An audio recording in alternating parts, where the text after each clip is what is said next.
All right, everyone, welcome back. Here we are for another episode of whatever you call this stuff that Fish and I are doing here with this data. My name is Jeff French. I am the founder of Blokpax. I'm also the founder of Louddoor, and Louddoor is a research company that does a whole lot for Fortune 100 companies to help understand consumer sentiment and the different things that are driving their markets forward or backwards at times. And we have some patented processes that take market research, combine them with various data to allow for what is known as lookalike targeting. And we've been doing that for well over a decade. We have a really nice logo wall of businesses that we have helped with that, household name type businesses that have trusted us, and we appreciate them very much. And I'm building in the side of the sports and collectibles hobby, and it's something that's very much a passion project for me. My good friend Chris Fisher here is someone that I've leaned on for quite a while, and Fish has always got some good insights to bring to the table.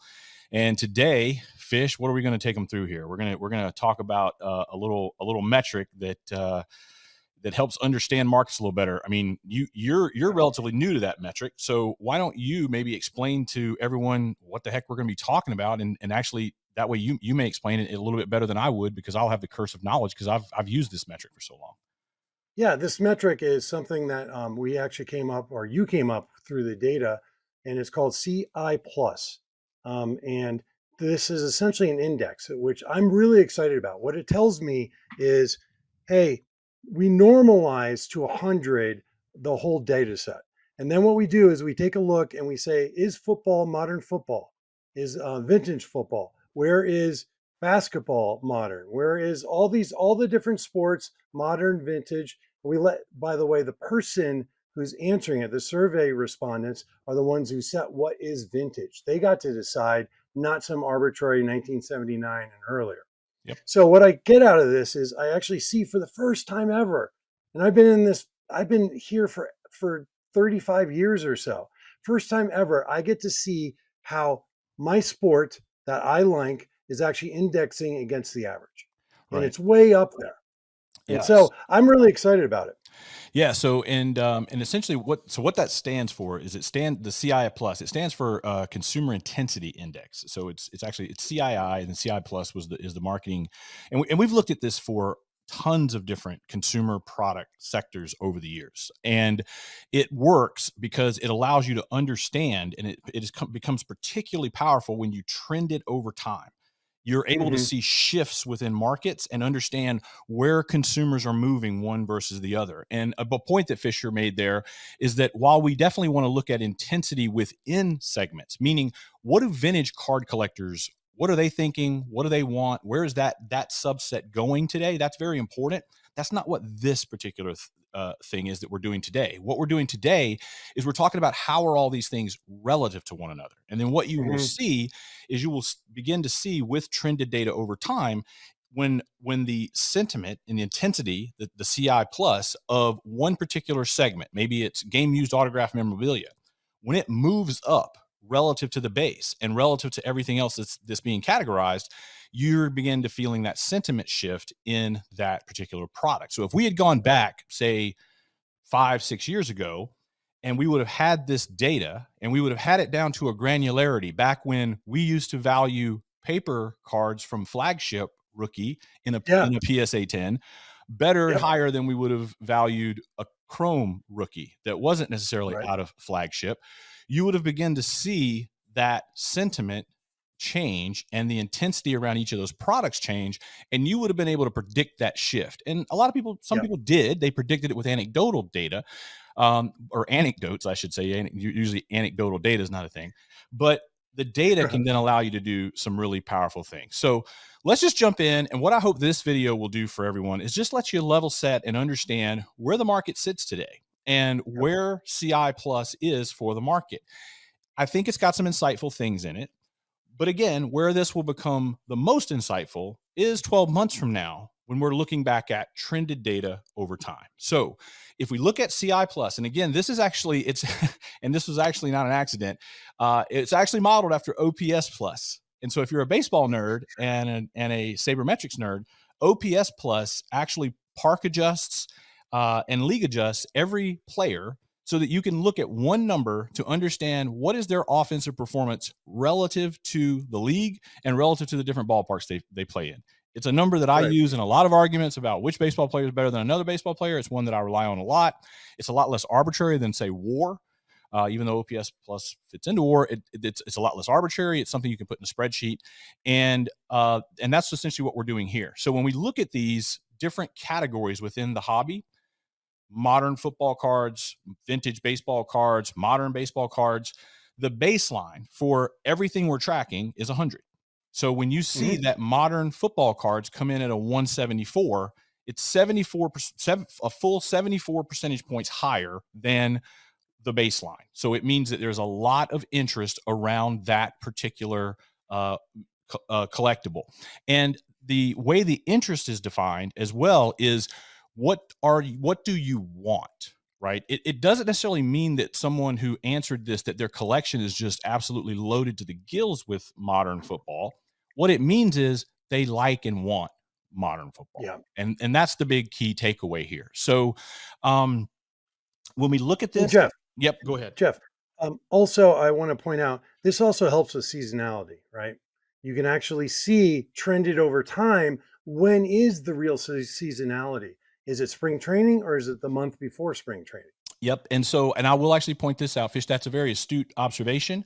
We actually try to adjust for seasonality in these things because you can actually triangulate. Once you Ah, have trended data, you can actually then adjust for how much of the change is seasonality based. So then you start getting a measure that even oh, becomes wow. more reliable. But we're not there yet. We have to get more data. It's just simply Right. it's all math and spreadsheets and people that are way nerdier than me that put these things together for us.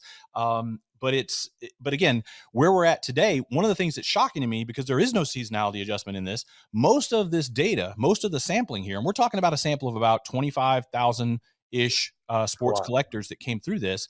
And then that data gets normalized for different cohorts by where you are, by income levels and Mhm. gender, and all the things to balance it out for what we know the hobby to be, to make sure that we're getting a really good look at the data to be sure that it's sanitized in a way that becomes reliable, and then also something that can be compared over periods, right? The thing that Yep. surprised me the most is, without any seasonality adjustment, that most of that sample came in after the Super Bowl, and yet modern football cards leading the way at a 174. If you would have told me before this all started, I would have put vintage baseball at the top, and it's actually sitting there at a 168. And again, the margin of error on this is so low. If you look at a political poll or something and they did 400 sample, margin of error 5 or Yeah. 6%, sure, those are pretty much almost right in margin of error. But we're talking about sub 1% type margins of error on this Wow. data at a 98% confidence interval, maybe even 99. I'd have to do the math, but really high confidence interval, really low margin of error, and modern football leading the way. That was surprising to me. Fish, is it surprising to you with what you feel and where the Um, hobby is today? So when I found out about it and you mentioned it to me, it surprised me, no question about it. But then I started thinking, like, use data to actually do your own analysis, to be able to help you make your own choices, your own purchases, right? So I'm thinking to myself, well, this is really strange, but the data is definitely solid. So I started thinking about the AB. I sell some cards on eBay, and what I've seen personally is that the overall sports cards, I have a whole cross selection, the market's doing phenomenal since January, phenomenal. So I think maybe what's happening is that we're seeing the market overall is just lifting up everything, and football is the most recent thing in mind. Right. And so, and another thing too, like you made the point, and I want to make the point again because I don't want people to misconstrue this. When we say vintage versus modern, there is ambiguity in it, but the ambiguity in this particular data is intentional, because what we're looking for is not necessarily a will the 1971 outsell the 1981, and where is that cutoff between vintage and not vintage. What we're looking for here is a consumer sentiment, right? Yeah. Because one of the things that we want to do is we want to make sure that we position our business the right way for the market. And if you're an auction Hmm. house and you understand how people are perceiving modern versus vintage from a marketing standpoint, you're going to want to lean into one or the other, even if your ideal cutoff may be a little different than what the market thinks it is, because vintage is going to move, man. We're getting older. Yeah. Some of the stuff Yeah, that's not exactly. vintage to me is vintage to my son, right? And Gray hair. yeah, and so we have other ways that we will actually get in and look at data more granularly to a year by year type set to really understand the difference in a pre-war vintage collector and a what we would consider maybe mid-modern collector, who may classify themselves as a vintage collector. We'll unpack all that. So you guys don't flood us in the comments over that and say that we don't know what we're talking about. We certainly understand and we acknowledge that. And another thing that's important to understand is, again, what this is intended to do is it is intended to be a macro broad look at the sentiment within the different segments that we care about within the hobby at a broader level. We can break any of these down. Like we could break in and go under modern sealed wax and then break that to baseball, football by year, all those sort of things. But this is intended to be our highest level macro look at the market. And sure, if you get down into some of these individual markets, like I know I just happened to glance at it, hockey, incredibly bullish, the folks that are in the hockey segment. They're really jacked up and jazzed. And I mean, heck, I just saw like $1 million bounty on a hockey card. I'm not a hockey guy. And so there's some stuff going on there, right? And and so but that's not what this is intended. If you look at what modern hockey is all the way down at a 63, okay? Now, again, we're looking at it on a relative basis. If we come back in 6 months and hobby has moved from a 63 and it's to a 73, that means that there's some really good lift and movement in that market. And if modern football goes from a 174 to a 125, that would be very concerning. And again, I mentioned this on the last video that purchase behavior, the market, is a lagging indicator to sentiment. If you can understand sentiment, you can stay ahead of the market. I mean, we've done projects over the years where hedge funds come to us at Loud Door and they have us go and understand sentiment prior to it revealing itself in filings for public companies.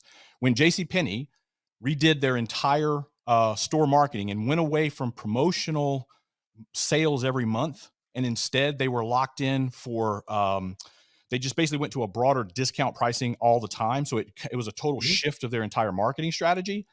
They utilized us to understand what the sentiment was for that so that they could go place 10 million, 50 million, $100 million type bets in markets to basically know whether or not the JCPenney stock was going to go up or was going to go down. That was based on sentiment being the leading indicator, behavior, and ultimately street being the lagging indicator. That's what this is intended to give us here in the hobby. We've never had this before. The hobby's never had this type of data. And this is just scratching the surface. So another interesting point, I don't want this video to run too long. And if we hop over and we look at the big three being football, baseball, basketball, and then we break each one down, self-reported, vintage versus modern, okay? Right. Another thing that you can look at in different products that you would expect to show some correlations is when do those correlations then begin to separate? Okay. And I don't want to get too nerdy and geeky here, but if we look at the CI plus for modern football cards, the leader, it's at 174, whereas vintage football cards is at 154, a delta of 19. Okay. So a spread, a difference of 19 full points in the CI plus score. Now, if we look down and look at the same thing for baseball and basketball, in both cases, vintage, self-perceived vintage leads the way. But for baseball, there's a 1% intensity difference between vintage and modern. And for basketball, it's only 2. Now, if we had this data back during the absolute boom when all the sneaker flippers came in and basketball was just ripping, like, oh my God, the difference in vintage and modern would have been wild, right? And I think if we had this data for 6 months ago, this is total speculation on my part, but it is based on a lot of years of experience, a lot of gray hairs in the beard. I would bet that 6 months ago, modern and vintage football would have been right in line, really tight with the other two. So I think what has likely happened here is that for whatever the catalysts are that have driven this positive sentiment for modern football, it's driven it because, or it's driven modern up, and vintage has likely stayed mostly static. And we haven't seen any of that separation in the other two big sports. How does that strike you, Fish? Does that dog hunt? Does that hold Yeah. water, or how does that make you feel? So again, this is the initial data, which is really good, not I the just drink my water trending with my data. cap on it.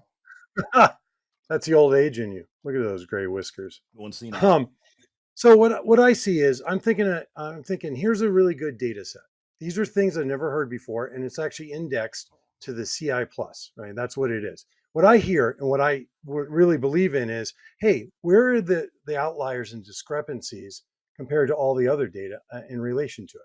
So I this is when you told me this, here's exactly what I thought that, hey, I believe in vintage football and I believe that football is going to be sustained and has growth potential in it.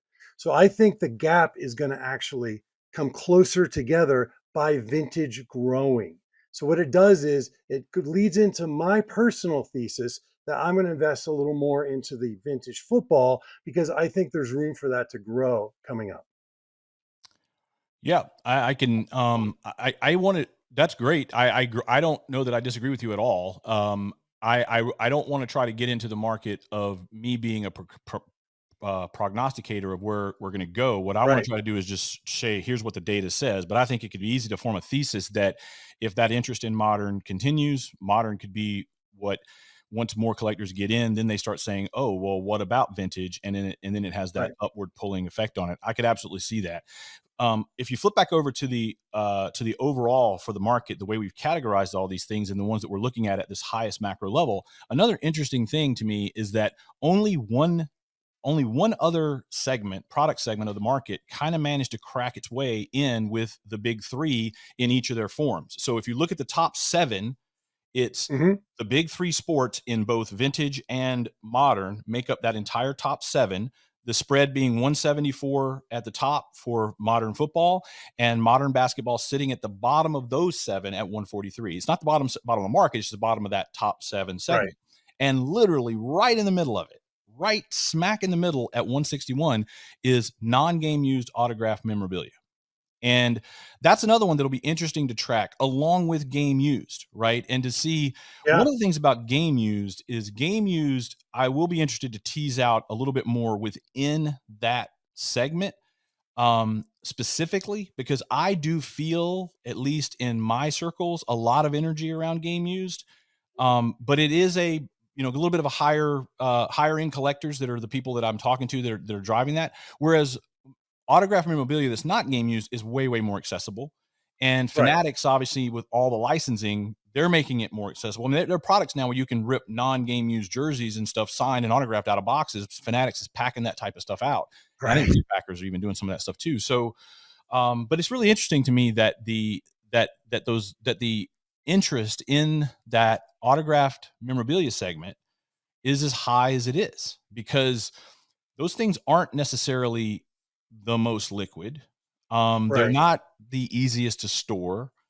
Um, that you Yeah. could own 100 times more. You could own 100 sports cards for the space that every one helmet takes up, right? Maybe even Right. yeah, so it's Right. like that was one that kind of jumped out and surprised me a bit. And it'll be interesting now to trend these over time because what I don't know right now is I don't know if that is moving up. I don't know if it's moving down. Right. I'm really interested to get more of that data over time. And for those of you that are taking this survey, we really appreciate it.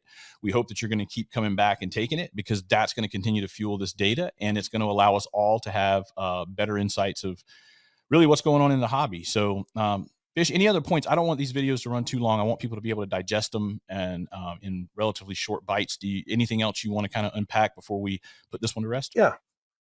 So I'll just say this. What's the practical use of it? We've actually talked about a few. And the one you just mentioned actually about the game used memorabilia unsigned and stuff.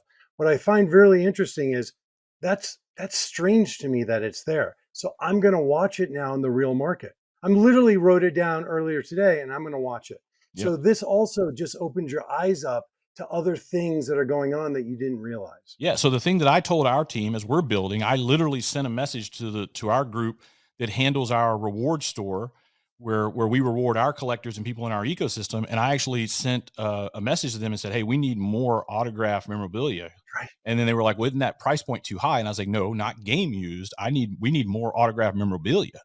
And so and that came from this data. And I would not have Right. sent that message had I not had this data. So that's just one small way that data can help Right. drive your decisions. And then as that stuff makes it into that reward room, I'm confident that it will perform. Whereas if we didn't have this data and we're just throwing it in there on a lark, we don't know if it's going to perform or not. But I know there's intensity for it. And I know what the demand for it Right. is. Right. Very All good right. stuff and a lot of data. My little pups over here are getting a little rambunctious, so we'll probably go ahead and wrap this one up. Thanks everybody for tuning in to this one, and we'll have some other stuff that we're going to be unpacking a lot more of this data for you, and we can't wait to keep doing it. Fish, thanks for joining me. I really appreciate you helping me out, Thank you. and everyone take easy and have a good day.